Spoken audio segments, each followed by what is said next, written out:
Hello, my name is Rachel from Are You Ready To? And I am a lifelong secondhand shopper.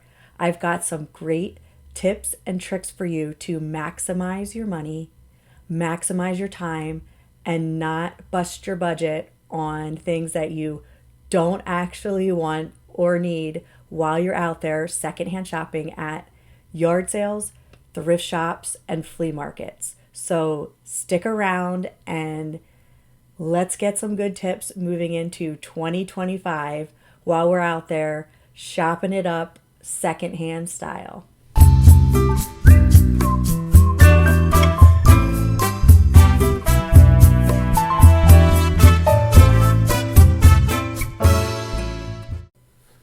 Let me first introduce myself. My name is Rachel from Are You Ready To? I started my own business midsummer and of 2024.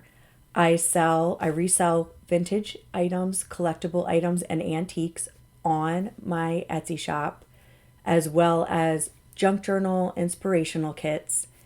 And I also have a digital Etsy shop where I sell digital printables. And I am new to YouTube. I am new to the reselling aspect of secondhand shopping. And I was making faceless videos up until this point. I figured it's 2025, time to show my face.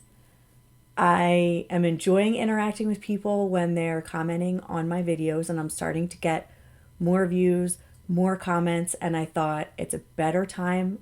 A better time is now than ever to show my face and really connect with all of you who are watching my videos. So, this video, like I said, is about tips and tricks that I have for you as a lifelong secondhand shopper. I don't know ever a point in life, whether it be through childhood or my entire adult life, where I've had all brand new items. I've either purchased my items on Facebook Marketplace. I've purchased a lot of my clothing secondhand. I've purchased almost all my dishes, all my supplies, everything I use, my storage materials, everything is normally secondhand because what is not to love about antique, vintage, and collectible items? They have so much character. They represent a time that has come and gone. And I love just connecting with that time through these beautiful items that I come across. I just think things are so well made that are antique and vintage. And I know you hear this all the time, but people say it all the time. Things aren't just made the same anymore, and this is true. I love those classic vintage colors. I love the velvets. The keepsake albums are something that you'd see on my Etsy shop. And I enjoy just sharing those items with others. So, what can tend to happen when you're out there at yard sales, flea markets, and thrift shops? You can pick up an item, and how many of you have done this? You can pick up an item, you do the Google Lens photo of it, and you're like, wow, this item is so valuable. I cannot pass this up. What a deal. You put it in your cart, you buy it, you bring it home, and you're like, why did I buy this item? Where does it end up? It ends up at your own yard sale or back at the Goodwill eventually. So I'm going to give you some tips and tricks on how to not waste your time doing that and how you can be more thoughtful and organized when you're out there buying secondhand items. Because you could end up with items that you could have saved the money on that you're not going to use, and you could end up with items that other people could have really used. Maybe someone else is collecting those items, or they really are on the search for that niche of a collectible. So My first tip is get organized. It comes right on time for 2025. This is my gift giving 2025 planner. So, this helps me stay organized while I'm out there thrifting and gifting. This is what I like to do. This is one of the main reasons I buy secondhand items, not just to sell, but I love to give them as gifts.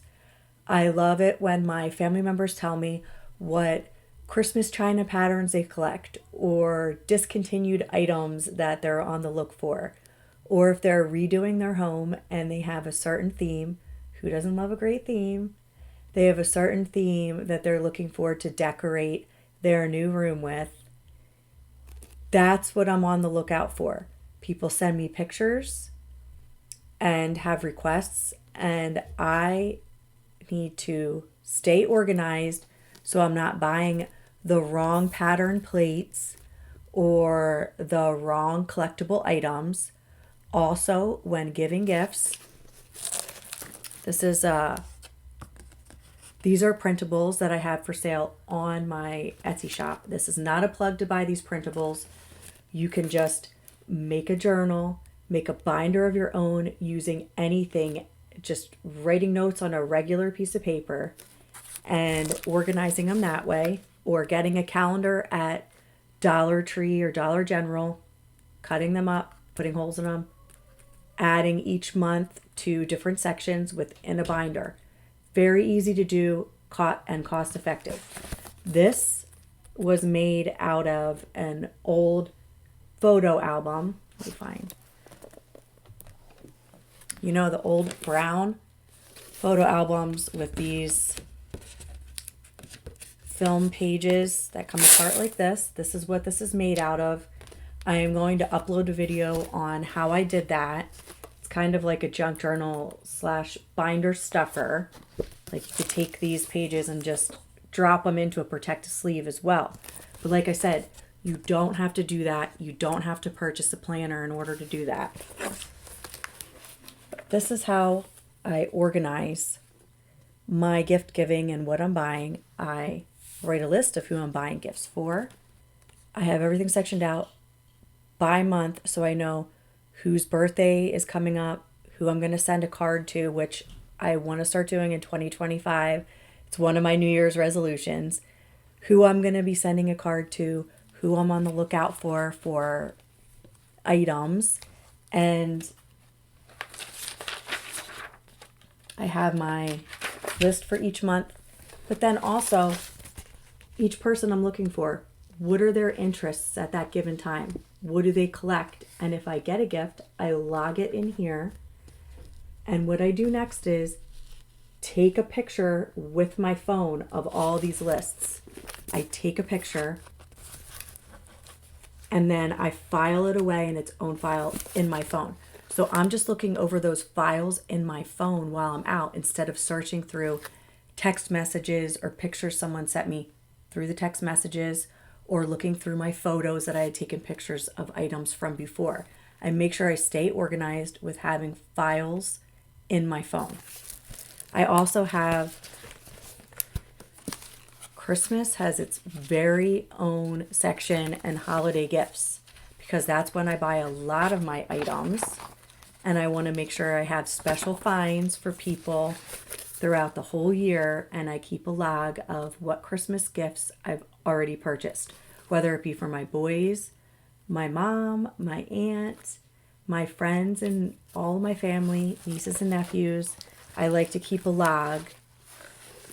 That way, I'm not wasting time and I'm not wasting money. So get organized. That leads me to my next tip. Do not buy an item just because it's a great deal or it's valuable or you think somebody might use it. If you think somebody needs something, text them right then and there. Call them right then and there. If they do not answer, do not buy that item just in case because it's a good deal.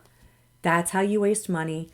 That's how you end up with an excessive amount of items.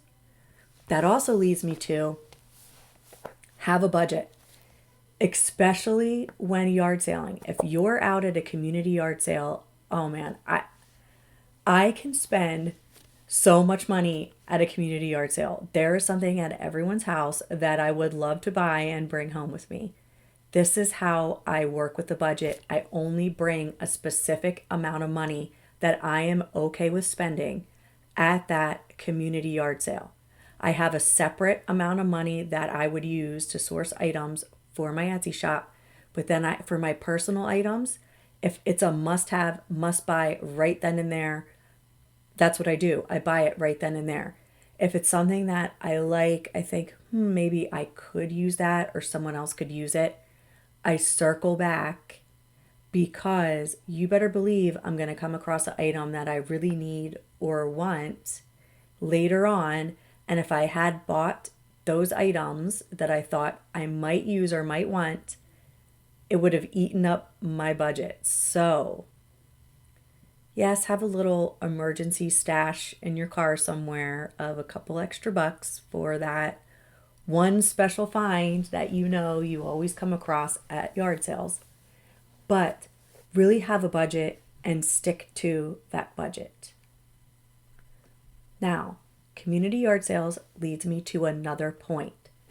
Write down on your planners and calendars when community yard sales are in your area, when the church sales are in your area, so you know what's coming up. Because I'm going to tend not to go to thrift shops and flea markets the week that I know that there's an excellent community yard sale coming up. Communities and churches tend to do their yard sales the same week every year, so you can pretty much count on when those are coming up. You don't want to waste and bust your budget over at a thrift shop or a Goodwill when an amazing community yard sale is coming up in your area that weekend. So keep a list and a calendar of when those great community yard sales come up and are available for you in your area. Now, I mentioned flea markets. Another tip is to make friends with your flea market vendors. And the flea market vendors I am talking about making friends with are the vendors who have fixed booths at flea markets and sell year round. They are some of the most amazing people. I don't know how they source these items, but they do. You tell them an item that you need, and I mean, I've come across the best experts in collectibles and sourcing items at my local flea markets, and I love supporting my local community members. So make friends with your flea market vendors. They are the know-hows on how to get a hold of items that you think you could never find. Okay, so flea markets and yard sales and thrift shops, oh my, which ones do you get the best value for your buck? Well, I would say number one, best value, tied at the top, are your flea markets and yard sales. I have gotten the best deals at flea markets and yard sales and have practically gotten items for free. I love flea markets and yard sales. That's where you're going to get the best value for your dollar. Next tier is your privately owned thrift shops. So I would say like small chain and privately owned thrift stores. That's where you're going to find items that are priced 50 cents, $1, $2. Sometimes you could find items priced very high at those thrift shops, but for the most part, they stay in a range that is very affordable and that is low cost in comparison to, say, your local Goodwills. The local Goodwills are going to be pricier than the thrift shop chains and even pricier than Salvation Army. At least I've found that to be so in my area. However, when I was traveling in Aberdeen, Maryland, I went into a Goodwill there and they had very low priced items. It was a great Goodwill. I hit the jackpot there. Had to leave items behind because I was traveling. but very cost effective. Then next you have your antique malls. Those are priced to make a profit. Those items have already been sourced. They're highly valuable, collectible. You could get great deals, especially right after the holidays. Somebody's entire booth might be 50% off for Christmas items per se. So you check them out after the holidays, but other than that, the items are going to be a little higher priced. Most booth vendors do have set sales and run sales, so you can check with the front of the antique stores and ask them when specific items they think are going to go on sale or when a specific vendor may be running a sale. So that's kind of like the top tier. You're going to spend a lot more money in an antique shop. Well, I can't think of any other tips off the top of my head right now. I hope that the tips that I gave you have been useful and helpful. Be sure to check out my video when I show you how I make this beautiful planner binder. That'll be a fun video to watch. And be sure to check out my thrift, flea market, and yard sale hauls. Thank you so much for watching Are You Ready To? It's nice to meet you all again. My name is Rachel, and I hope you have a great time out there secondhand shopping without busting your budget and ending up with items that you don't actually need and want. Take care and have a great new year.